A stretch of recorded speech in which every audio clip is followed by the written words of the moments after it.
Ford Mustang is one of the most iconic and recognizable cars on the road today.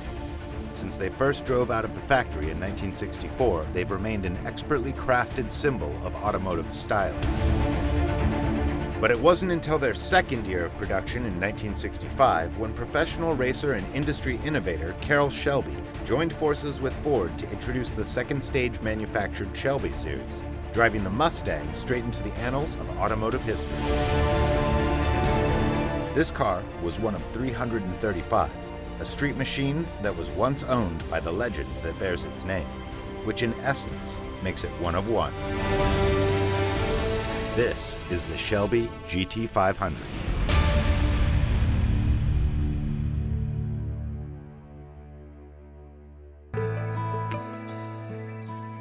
In the 1960s, probably one of the best decades of the country. And all kinds of things were invented in the marketplace in those days. Ford Motor Company, as an example, had this idea of a very personal, sporty car. The Mustang was born, and it captured the imagination of the whole country. It was really something for everyone. It was a six-cylinder economy car, and you had a high-performance 289 at the other end, and there was everything in between. So it was a fabulous success virtually overnight. I mean, within 2 years, they'd sold 1 million cars, which was just unheard of.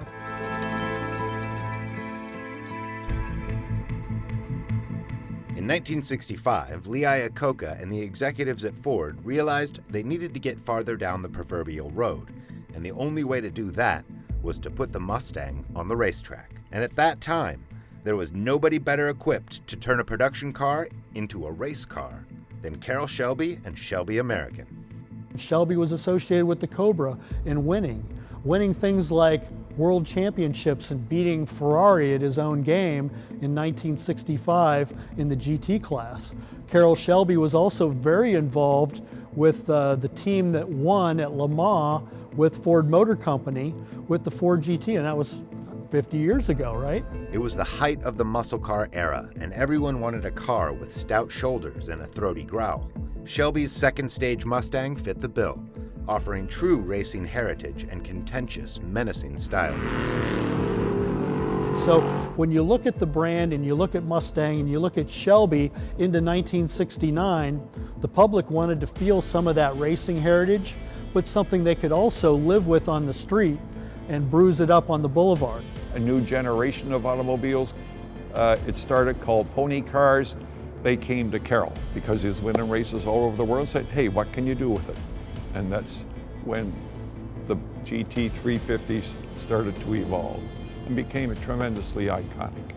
So in 1967, for the first time, the Mustang had a little competition. You had Camaro, you had Barracuda, you had some other competition from some of the other brands, and all of a sudden the pony car wars started. And as that happened, you know, the way you get ahead on the street is you put a bigger hammer under the hood. So that evolved from the small, edgy, nimble road course car to the slightly larger, more creature comforts, but then more of a boulevard bruiser with the big block V8. And that's what really came out and became the GT-500 in 1967. The new Shelby was the ultimate road touring vehicle. Muscular, aggressive, and born on the track.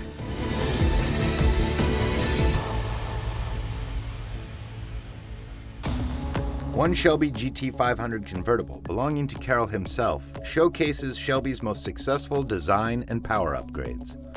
At the heart of this incredible car was the intimidating and big 428 Cobra jet. Though the engine was purported to push 335 horsepower, most people believe this was a bit underrated. With 440 foot-pounds of torque and the weight distribution pushed forward, putting 50% of the car's bulk over the front wheels, there was no doubt the car was a powerful and formidable machine. So little old 289, which is an unbelievable performance engine, went from the 289 to the 302 in '68, and it was less horsepower. It was 250 horsepower in the GT350s. Well, the viewpoint was, this is really not a performance engine, because what they were running up against was GM with 396s, 427s, Chrysler with 426 Hemis. So They got into building an engine, and I'll add that Bob Tasca, who built some of the fastest Mustangs that ever drag raced in the 60s, Bobby got involved in that engine, and he took what he called the Ford parts bin, and he modified it. Matter of fact, every time they made an engine modification in Tasca's speed shop, they'd take it out in front of the dealership. Every evening in Providence, they made the modification. They had a quarter mile measured off, and he'd run it and time it. And when he got to a point where he said, now this engine is competitive, Ford took it and put it into production online. It came offline at Ford, known as the 428 Cobra Jet. So then it all changed, because then the Shelbys went from a 350 to a 500. Then in May of 1968, the 500s disappeared, and the GT-500 KR, King of the Road, came on board with the 428 Cobra Jet. And that was a bit of a fire breather. By the end of 1969, Ford and Shelby had officially parted ways, with Carroll returning his focus to other projects developed by his Shelby American brand.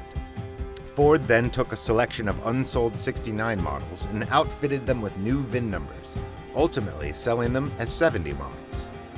Though consecutive models in the early 70s maintained some of the Shelby flair, for the next handful of decades the Mustang went through a litany of design changes and reimagining. And the Shelby name wouldn't reappear on a Ford for nearly 40 years in the United States, when in 2005 the allure of American muscle saw a massive resurgence, and people were once again looking for rides with that aggressive Shelby styling. The post-millennial Shelbys honored the styling and general aesthetic of the originals, giving a stolid nod to the car's deeply rooted race sensibilities. The newer Shelbys are built on the nostalgia and pedigree of the '69 Shelby GT-500, a car symbolizing the peak of automotive perfection characterizing an era. So when I think of a GT500 Shelby Mustang, I think of the whole range of GT500s, which has just been fabulous over time. Starting with the 1967 with the big block, 2 4-barrel carburetors, clear up to the latest one in 2014 when it had 662 horses, and it was this big 5.8 liter supercharged, and then of course we made Super Snakes out of those, 850 horses. So the whole Shelby GT500 thing is iconic, and it's huge but it's always been a boulevard bruiser. I look at that car and I can see my son as a young boy in it with Carroll Shelby, and myself and my boys, and taking it home in the garage, and we're laying underneath it and making sure that the fuel lines are right. So I have my own personal history with the car and so forth, so it's special to me in that way.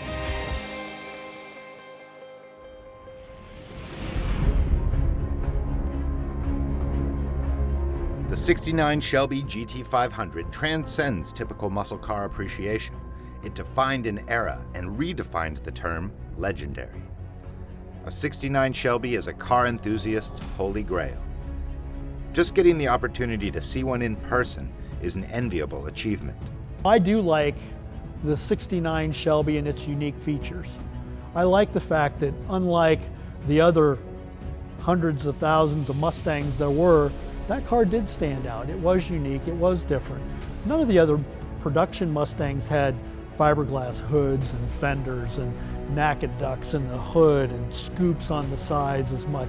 There were other cars that Ford was starting to build that in fact were quite exciting, and for me personally, I loved them too. I still have the '69 Mach 1 with the shaker hood scoop and all that I bought when I was 16 with money I made mowing lawn.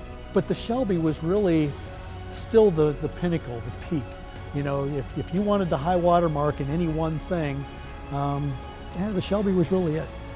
There are very few cars that are viewed with the reverence and awe of seeing an important historical artifact. But Shelby's personal convertible '69 does. It's more than a car. It is the embodiment of American car culture. It was all the elements of automotive innovation and artistry done right.